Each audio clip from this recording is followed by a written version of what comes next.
Dhanik Bharat Educational Institutions, Inter, IIT, JEE, NEET, admission opened. Tamil Nadu రాజకీయం ఇప్పుడు ఒక రసవత్తరమైన పోరాటానికి వేదికైంది. ఒకవైపు దశాబ్దాల చరిత్ర ఉన్న ద్రావిడ రాజకీయాలు, మరోవైపు గ్లామర్తో దూసుకొస్తున్న సినిమా స్టార్ల ఎంట్రీ. రీసెంట్గా తలపతి విజయ్ తన తమిళగల వెట్రి కళగం పార్టీతో ప్రత్యక్ష రాజకీయాల్లోకి అడుగుపెట్టారు. అయితే విజయ్కి అత్యంత సన్నిహితుడు, తోటి నటుడు ప్రకాష్ రాజ్ చేసిన వ్యాఖ్యలు ఇప్పుడు దేశవ్యాప్తంగా సంచలనం సృష్టిస్తున్నాయి. నేను నీ కోసం విజిల్ వేయగలను, కానీ దేశాన్ని నీ చేతుల్లో పెట్టలేనంటూ ప్రకాష్ రాజ్ విజయ్ని ఉద్దేశించి చేసిన కామెంట్స్ ఇప్పుడు దుమారం రేపుతున్నాయి. పళనిలో సిపిఐఎం అభ్యర్థి తరఫున ప్రచారానికి వెళ్లిన ప్రకాష్ రాజ్ అక్కడ విజయ్ రాజకీయ ఎంట్రీని తీవ్రంగా తప్పుపెట్టారు. సినిమా వేరు, రాజకీయం వేరు అని స్పష్టం చేస్తూ నేరుగా విజయ్ పేరు ఎత్తకుండానే పదునైన విమర్శలు గుప్పించారు.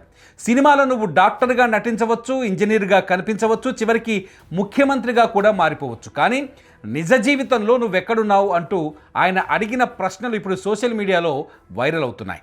சினிமா மாடல்னு ஒன்று இருக்கு. ஒரே சினிமாவில் காசை சம்பாதிச்சிடலாம்ப்பா, பெரிய ஹீரோ ஆயிடலாம், ஸ்டார் ஆயிடலாம். சினிமாவில் ஓகே. ஒரு சினிமாக்குள்ள நீ டாக்டர் ஆகலாம், இன்ஜினியர் ஆகலாம், முதல்வர் கூட ஆகலாம். அரசியல் அப்படியே முதல்வர் ஆயிடுயா நீ?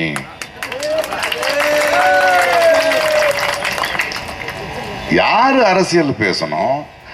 ஏன் அளவுக்கு அரசியல் பேசிருக்கியாப்பா நீ? ప్రకాష్ రాజ్ లేవనెత్తిన మొదటి పాయింట్ బాధ్యత. తమిళనాడు ప్రజలు తమ భాష కోసం, ఆత్మగౌరవం కోసం పోరాడుతున్నప్పుడు ఈ సినిమా స్టార్లు ఎక్కడున్నారు అని ఆయన ప్రశ్నించారు. భాష మీద దాడి జరిగినప్పుడు, ప్రజలు ఇబ్బందుల్లో ఉన్నప్పుడు మీరు గొంతు ఎత్తలేదని చెప్పుకొచ్చారు.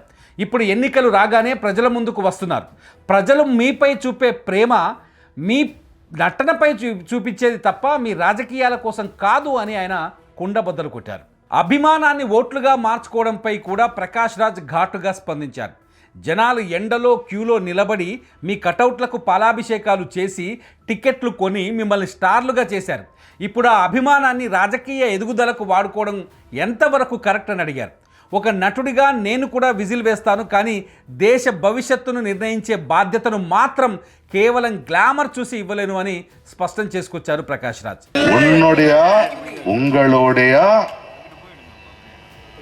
உங்க மேல மக்கள் வச்சிருக்கிற நட்பு, அன்பு, திறமைக்கு, அரசியலுக்கு இல்ல.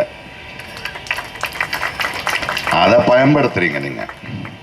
வெயில்ல கியூ நின்று கட் அவுட்டை போட்டு, டிக்கெட்டை போட்டு, வீட்டை பத்தி யோசிக்காம வேலையை விட்டு காட்டின அன்பை இப்போ அரசியல் வரணும்னு அதுக்கு பயன்படுத்துவீங்களா? இந்த பாருங்க, நடிகனுக்கு ரொம்ப பிடிச்சா 3 விரலை தொண்டையில விட்டு விசில் அடிக்கலாம், நாட கொடுக்க முடியாது. நாட கொடுக்க கூடாது. அரசியல் வேற, సినిమా వేరే, అంద అన్బు వేరే, ఇంద అన్బు వేరే. ఇక ఈ స్పీచ్తోనే అత్యంత కీలకమైన అంశం 3 మోడల్స్. ప్రస్తుతం తమిళనాడు ఎన్నికల్లో రకరకాల విధానాలు ఉన్నాయని ఆయన పేర్కొన్నారు. ద్రవిడ విధానం ఇది తమిళనాడు మూలాల్లో ఉన్న సిద్ధాంతం. బానిస విధానం ఇది ఇతరుల చెప్పు చేతుల్లో ఉండే విధానం. సినిమా విధానం కేవలం స్టార్డమ్ మరియు ఫ్యాన్ బేస్తో గద్దెనెక్కాలని చూసే విధానం అంటూ కామెంట్ చేశారు. ద్రావిడ మాడల్ என்ன கொடுத்துச்சு? கல்வி கொடுத்துச்சுப்பா. இந்தியாவிலேயே ஒரு மாநிலம் இப்படி இருக்கணுங்கிற பெருமையை சேர்த்துச்சுப்பா. மொழி மானத்தை காப்பாத்துச்சு.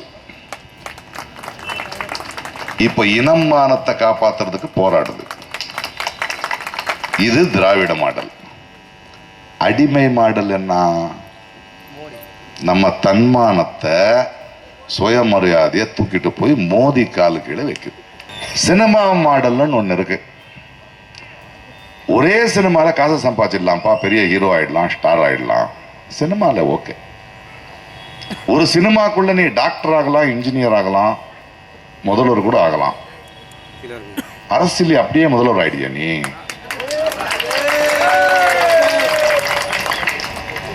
யாரு அரசியல் பேசணும்? என் அளவுக்கு அரசியல் பேசிருக்கியாப்பா நீ? நீ இத்தனை வருடங்கள்ல தமிழ்நாட்டுக்கோ, மக்களுக்கோ, மொழிக்கோ, தன்மானத்துக்கோ பிரச்சனை வந்திருக்கும் போது வந்து நின்று இருக்கியா? ప్రకాష్ రాజు ప్రజలకి ఒకటే సవాల్ విసిరారు.